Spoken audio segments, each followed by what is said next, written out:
क्या आप जानते हैं कि पाकिस्तान का असल खजाना सोने या तेल में नहीं बल्कि एक सियाह जानवर में छुपा है। वो जानवर जो न सिर्फ हमारे दस्तरखान की शान है बल्कि हमारी इकोनॉमी की बैकबोन भी है। लेकिन क्या हम इस खजाने को सही तरीके से इस्तेमाल कर रहे हैं? नीली रावी और कुंडी जैसी दुनिया की बेहतरीन ब्रीड्स के बावजूद हम दूध की पैदावार में पीछे क्यों हैं?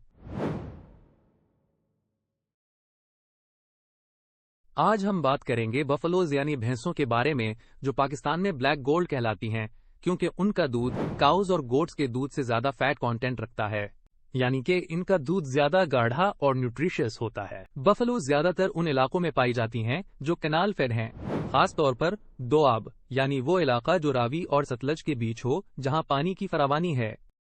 इस तस्वीर में पाकिस्तान में बफलोज की अहम नस्लें और इनके एरियाज दिखाए गए हैं। नक्शे में नीली रावी, कुंडी और दीगर नस्लों के इलाके नुमायां हैं। यहाँ हम नीली रावी ब्रीड की बात करेंगे जो पंजाब में मिलती है और खास तौर पर हाई मिल्क प्रोडक्शन के लिए मशहूर है। हाई मिल्क प्रोडक्शन का मतलब है कि ये भैंसें ज्यादा दूध देती हैं। इसी तरह सिंध में कुंडी ब्रीड देखी जाती है जो इंडस के दोनों किनारों पर पाई जाती है, मगर ज्यादातर नॉर्दर्न और सेंट्रल सिंध में नजर आती है। बफलोज को अपनी जिंदगी के दौरान पानी की बहुत जरूरत होती है। ये न सिर्फ पानी पीते हैं बल्कि अपने जिस्म को ठंडा रखने के लिए मट्टी लगाते हैं। इसके अलावा पानी का इस्तेमाल फार्म की सफाई के लिए भी किया जाता है। अगर आप एग्रीकल्चरल और नॉन एग्रीकल्चरल एरियाज के फर्क को देखें तो फॉडर यानी चारे का इस्तेमाल भी बहुत अहम है। फॉडर की कीमत नॉन एग्रीकल्चरल इलाकों में ज्यादा होती है, जिसकी वजह से बफलोज को बलूचिस्तान में पालना बहुत अनइकोनॉमिकल यानी माशी एतबार से फायदेमंद नहीं होता। और बलूचिस्तान में अर्बन एरियाज कम हैं, जिसकी वजह से बीफ यानी गोश्त की डिमांड भी कम है। एक और दिलचस्प बात यह भी है कि बफलोज पाकिस्तान के मिल्क प्रोडक्शन का तकरीबन 70% हिस्सा फराहम करते हैं, जो कि एक जरूरी इकोनॉमिक और न्यूट्रिशनल रिसोर्स है। बस ये समझ लें कि बफलोज जो कि ब्लैक गोल्ड कहलाते हैं, मुल्क के लिए मिल्क प्रोडक्शन के हवाले से एक कीमती असासा यानी वैल्यूएबल एसेट हैं। अब बात करते हैं बफलोज के मीट के बारे में, जो कि वाइट और डिजायरेबल समझा जाता है क्योंकि इसमें कोलेस्ट्रॉल कम होता है, यानी हेल्थ के लिहाज से ये एक बेहतर इंतखाब है। ताहम यहाँ ये नुक्ता काबिल गौर है कि अभी भी इम्प्रूवमेंट के लिए काफी स्कोप मौजूद है। पाकिस्तान इस वक्त दुनिया में बफलो मिल्क प्रोडक्शन के लिहाज से इंडिया के बाद दूसरे नंबर पर है और उसके पास बेहतरीन ब्रीड्स जैसे कि नीली और रावी मौजूद हैं जो हाई मिल्क प्रोडक्शन के लिए मशहूर हैं। लेकिन इस पोटेंशियल को मुकम्मल तौर पर इस्तेमाल न किया जा सका, जिसकी वजूहात में mismanagement, inefficient marketing system, old life stock techniques, heat exposure, fodder की कमी और लेट एज ऑफ मैच्योरिटी शामिल हैं। इस तस्वीर में पाकिस्तान में मवेशियों के अहम एरियाज दिखाए गए हैं। नक्शे में मुख्तलिफ इलाकों को नुमाया किया गया है जहां मवेशी पाए जाते हैं।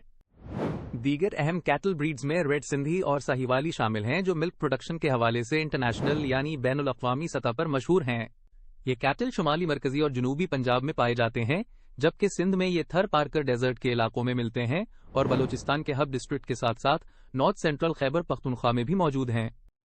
इसके अलावा ये जानना भी जरूरी है कि डेयरी एनिमल्स की यील्ड यानी पैदावार पाकिस्तान में यूरोप और यूएसए के मुकाबले में तकरीबन 1/5 से 1/7 तक है।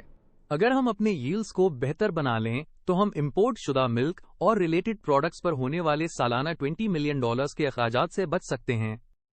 अब हम इस मौजू की समरी देखते हैं कि हमने आज क्या सीखा। आज हमने बफलोज और कैटल के बारे में बात की। इसमें बताया गया कि पाकिस्तान में बफलोज कैनाल्स के आसपास के इलाकों जैसे रावी और सतलज के दरमियान दोआब में पाए जाते हैं। पंजाब में नीली रावी ब्रीड मशहूर है क्योंकि ये दूध की पैदावार में बेहतरीन है। सिंध में कुंडी ब्रीड और खैबर पख्तूनख्वा के मुख्तलिफ इलाकों में मकामी ब्रीड्स मौजूद हैं। जानवर मड इस्तेमाल करते हैं ताकि वो ठंडे रहें और पानी में बैठकर अपनी बॉडी टेम्परेचर को रेगुलेट करते हैं। फॉडर महंगा होने की वजह से कुछ इलाकों में चैलेंजेस हैं, खासकर बलूचिस्तान में।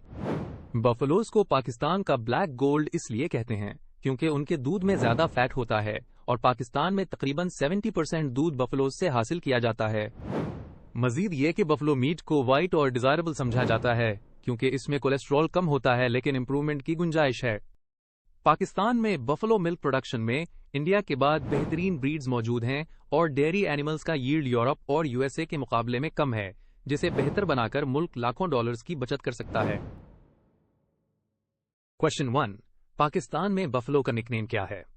Options: A black gold, B white gold, C royal milk, D. Green gold.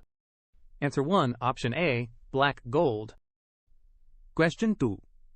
Punjab में दूध की ज्यादा पैदावार के लिए कौन सी ब्रीड मशहूर है? Options: A. Kundi breed, B. Neeli Ravi, C. Red Sindhi, D. Sahiwali. Answer 2. Option B. Neeli Ravi. Question 3. Buffalo meat को तरजीह देने वाली खसूसियत क्या है? Options: A. High fat, B. Low cholesterol, C. Fast growth, D. Low yield. Answer 3. Option B. Low cholesterol.